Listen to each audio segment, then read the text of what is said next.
During May and June 1864, Union Army forces under General Ulysses S. Grant were attacking the city of Petersburg, Virginia, and threatening the Confederate capital of Richmond. The commander of all Confederate forces, General Robert E. Lee, dispatched units under the command of General Jubal Early to clear the Shenandoah Valley of Union troops and march north through it to threaten Washington, D.C. Lee hoped that such a movement would cause Grant to have to send additional soldiers to defend Washington and thus lessen his forces around Petersburg. Additionally, the presidential election of 1864 was approaching, and citizens of the Union states were weary of war. The incumbent, President Lincoln, sought an unconditional surrender of Confederate forces and reunification of the country, while his opponent, former General George McClellan, ran on a platform of negotiating peace with the Confederate States of America. The ransacking of Washington might cause enough anger on top of current war fatigue in the North to allow McClellan to win and ensure that the Confederacy survived. Early marched through the Shenandoah Valley in late June and arrived in Maryland on July 5th. Information about his movements was received by Union commanders on July 3rd from John Garrett, the president of the Baltimore and Ohio Railroad, who was concerned about protecting an important railroad bridge across the Monocacy River located at Monocacy Junction near Frederick, Maryland, from Early's advance. Major General Lew Wallace, the commander of the only Union forces located between Early and Washington, was not sure whether Early's target was there or Baltimore when he first received this information.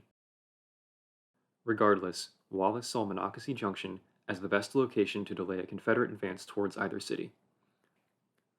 The Monocacy River provided a natural barrier, and the Catoctin Mountains lay several miles to the north, limiting movement in that direction, so Wallace could effectively block Early's advance if he spread his forces out along the river.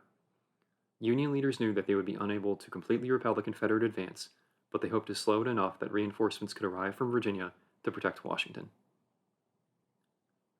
During the next few days, Early's troops marched through western Maryland and received ransoms of $1,500 from the town of Middletown, $20,000 from the city of Hagerstown, and finally $200,000 from the city of Frederick, about $4 million in 2024 value, in exchange for not burning any of those municipalities to the ground.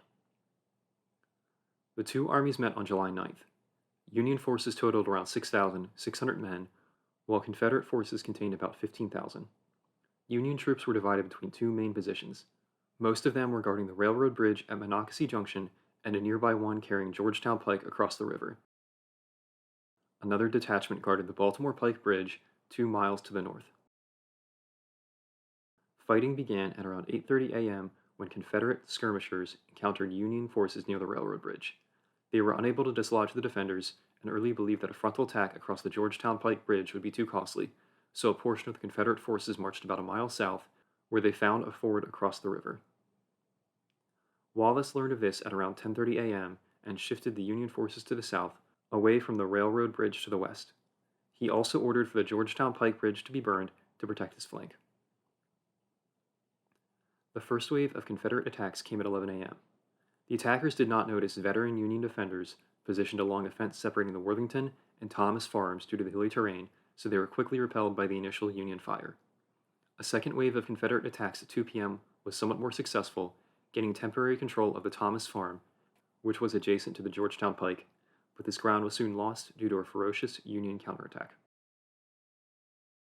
However, additional Confederate units were able to use the same ford across the Monocacy as before and arrived to the south at around 3:30 p.m. The additional pressure from these troops enabled Confederate forces to push back the Union right flank, those being the units closest to the river. This allowed the attackers to outflank the center of the Union defensive line and place it in a vulnerable position, which Wallace was not able to reinforce due to his crumbling defenses and Confederate artillery fire. Although the remaining Union defenders near the railroad bridge had repelled all Confederate advances on that position during the day, the Union forces were forced to begin retreating to Baltimore at around 5 p.m. to avoid total collapse. All told, the Confederate forces suffered around 900 casualties, while the Union forces had 1,300. The Confederate attackers had won the battle, but it was still a strategic victory for the Union defenders, since they were able to delay them for a day. Early's forces began the 40-mile march to Washington from the battlefield the next day, arriving around noon on July 11th. They had been marching for nearly a month, and the heat of the last few days had been particularly oppressive. Additionally, Early was unsure of the strength of the Union defenses, so due to both of these factors, he decided to hold off the main thrust of his attack until the next day. However, unbeknownst to him, Union reinforcements began arriving in the city at about the same time he did. Confederate forces totaled around 10,000 men, while the Union defenders had 9,600 plus an additional 10,000 reinforcements. No major troop movements or assaults took place during the 2 days of fighting. It was mostly a series of small skirmishes and duels between Confederate sharpshooters and Union artillery. These engagements began at around 3 p.m. on the 11th when Confederate skirmishers began probing the fort's defenses. More action came at around 5 p.m. when Confederate cavalry had a moment of success, breaking through the first Union line of defense before being turned back.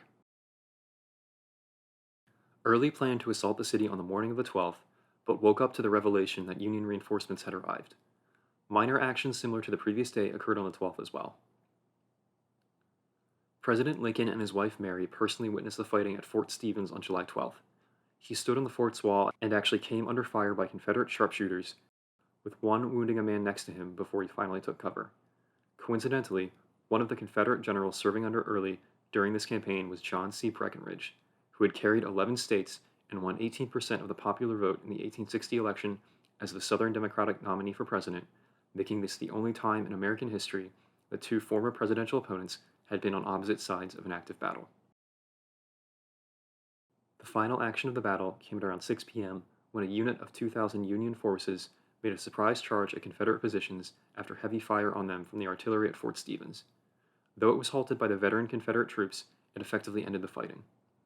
Early realized that night that Washington could not be taken without his forces suffering heavy and unjustifiable losses. At that point, casualties were relatively minor, with Union forces losing 373 men and 400 to 500 losses on the Confederate side. Early's troops began to retreat that night and crossed back over the Potomac River into Virginia on the 13th. This would be the final invasion of Union states by Confederate forces during the war. Additionally, despite Early's raid into Maryland, Lee's Army of Northern Virginia was not able to break out of the siege of Petersburg and turn the tide of that battle.